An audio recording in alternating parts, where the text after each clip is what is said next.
নিত্যপণ্যের বাজার লাগামহীন হয় দিন দিন কঠিন হয়ে পড়ছে নিম্ন ও মধ্যবিত্তের খাবারের চাহিদা মেটানো।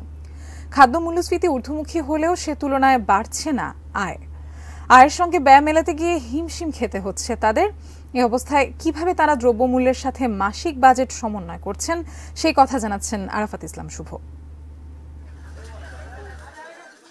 রাজধানীর মোহাম্মদপুরের বাসিন্দা মনির হোসেন পেশায় একজন ক্ষুদ্র ব্যবসায়ী হলেও মধ্যবিত্ত হিসেবে বাজার করতে এসে দামের সাথে বাজেট মেলাতে গুনতে হচ্ছে বাড়তি টাকা। বাজার করতে নিয়ে আসছে ২,০০০ টাকা, মাছ কিনতে চলে গেল ১,০০০ টাকা। অথচ যেই মাছ কিনেছে ১,০০০ টাকা, সেই মাছ দিয়ে ২ দিন বা ৩ দিন চলা খুব কঠিন। কি তরকারি কিনবো, কি পেঁয়াজ কিনবো, কি রসুন কিনবো। মনিরের মতোই অনেক মধ্যবিত্তের গল্প যেন একই সূত্রে গাঁথা। মূল্যস্ফীতির প্রভাবে পরিবারের মাসিক ব্যয় মেটাতে হিমশিম খেতে হচ্ছে তাদের। কেউ হয়তো বাজারের পরিমাণ কমিয়ে দিয়েছেন, আবার কেউ এনেছেন খাদ্যাভ্যাসে পরিবর্তন। যে দ্রব্যের দাম একবার বৃদ্ধি পাচ্ছে তা আর কমার কোনো নামগন্ধ নেই। পেঁয়াজের দাম বৃদ্ধি পায় তখন হচ্ছে অন্য সময় যদি 4টি দিই তখন 3টি দিই, মানে 1-2টা করে কমাইতে থাকি। এইভাবেই মানে সংসারটা চালানো হয়।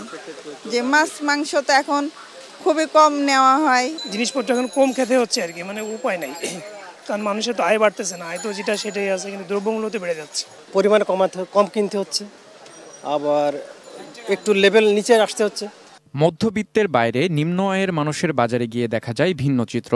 দাম বেশি হওয়ায় গরুর মাংসের মতো মুরগি কেটে কেজি হিসেবে বিক্রি হচ্ছে, আর কিছুটা কম দাম হওয়ায় অনেক নিম্ন মধ্যবিত্তও এ বাজারে এসে নিত্যপণ্য কিনছেন।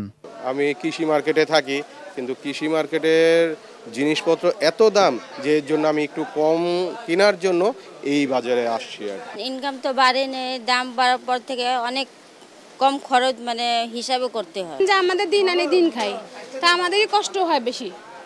1 কেজি মাছ আনতে গেলে 240-230 টাকা নেয়, কামাই করে 250 টাকা দিয়ে আমার সংসার চলে না তো। বাংলাদেশ উন্নয়ন গবেষণা প্রতিষ্ঠান BIDS এর সাম্প্রতিক তথ্যানুযায়ী দেশে গরিব মানুষের ক্ষেত্রে খাদ্য মূল্যস্ফীতি এখন প্রায় 15% পৌঁছেছে।